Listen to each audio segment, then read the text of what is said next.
नमस्कार दोस्तों, आपका स्वागत है यूपीएससी बहस में। जैसा कि हमने आपसे वादा किया था कि हर रोज एक नए टॉपिक पर यहाँ पर चर्चा करेंगे, उसी सिलसिले को आगे बढ़ाते हुए आज हम फिर हाजिर हैं आपके सामने।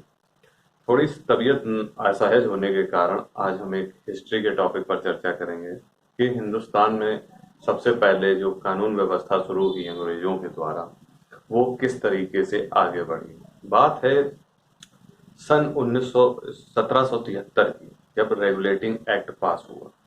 इस रेगुलेटिंग एक्ट में जो अंग्रेज थे और जो हमारी कंपनी थी, इन लोगों का एक तरीके से सामंजस्य था।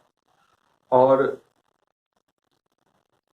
ये जो एक तरीके से सुपरवाइजिंग पावर था कंपनी को, अंग्रेजों की जो वहाँ की ब्रिटिश सरकार थी, वो सुपरवाइजिंग पावर मिला था ब्रिटिशर्स को यहाँ पर, जो ईस्ट इंडिया कंपनी आई थी उनको रूल करने के लिए।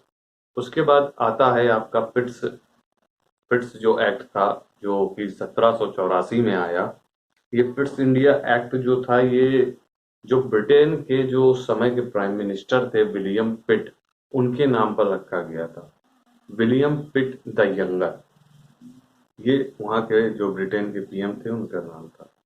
इस जो एक्ट में था, इसमें कंपनी और ब्रिटिश गवर्नमेंट की मिली जुड़ी जो होती है आपकी कंट्रोल था। देखा जाए तो कंपनी को यहाँ पे ट्रेड एंड कॉमर्स के लिए डे टू डे लाइफ में जो कुछ भी घटित हो रहा है एक्शंस, उस पे कंट्रोल था ईस्ट इंडिया कंपनी को।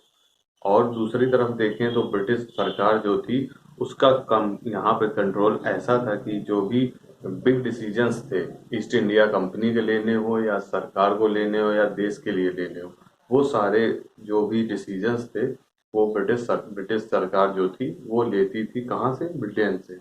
और ये सब कैसे चलता था? इसके पीछे 3 सीक्रेट डायरेक्टर वर्क करते थे जो ईस्ट इंडिया कंपनी को गाइड करते थे।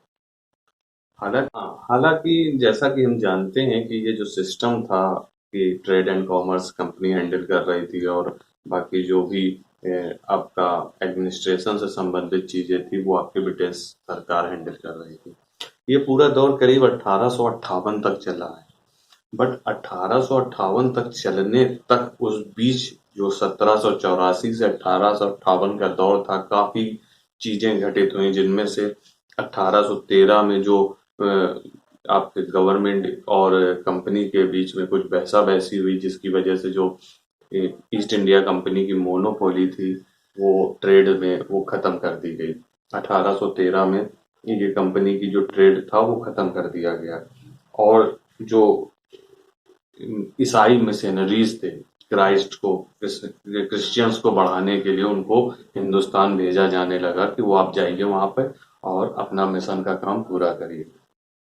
फिर इसी सिलसिले में 1833 में जब ये देखा गया कि वहां पे आपका युद्ध हो रहा था कई देशों में, और कंपनी और ब्रिटेन सरकार कई जगह पर युद्ध कर रही थी, लड़ाइयां चल रही थी, तो 1853 में जो ईस्ट इंडिया कंपनी का यहाँ पेट्रोनेस था, मतलब संरक्षण प्राप्त था लोगों को ईस्ट इंडिया कंपनी का, वो भी खत्म कर दिया गया। तो इस तरीके से 1858 आते आते हिंदुस्तान से ईस्ट इंडिया कंपनी नाम का जो ट्रेड एंड कॉमर्स के लिए कंपनी सृजित की गई थी यूरोपियंस द्वारा, वो पूरी तरीके से टोटली डिसमेंटलाइज्ड हो जाती है।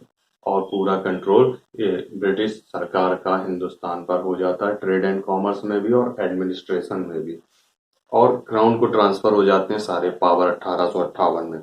उसके बाद जो आगे कानून व्यवस्था हिंदुस्तान में लाई जाती है, वो टोटली देखा जाए तो कानून व्यवस्था थी, लेकिन अभी तक 1858 के दौर तक ये सिर्फ एक पॉलिसी और रेगुलेशन के तौर पे वर्क कर रही थी चीजें।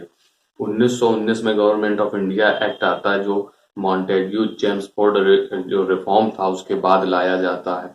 फिर 1930 से 1933 तक जो राउंड टेबल होती हैं, जो कॉन्स्टिट्यूशनल डिस्कशंस होते हैं, वो जो कॉन्फ्रेंसेस होती हैं, उनका जो तोड़ होता है, निचोड़ होता है, वो 1935 में गवर्नमेंट ऑफ इंडिया एक्ट 1935 के रूप में आता है। और इस तरीके से कानून व्यवस्था, देश की आजादी और तमाम चीजें इन्हीं क्षेत्रों में बढ़ती चली जाती हैं, और ऐसे ही इसी पथ पर चलते हुए तमाम से रिफॉर्म होते हैं और देश आजाद होता है।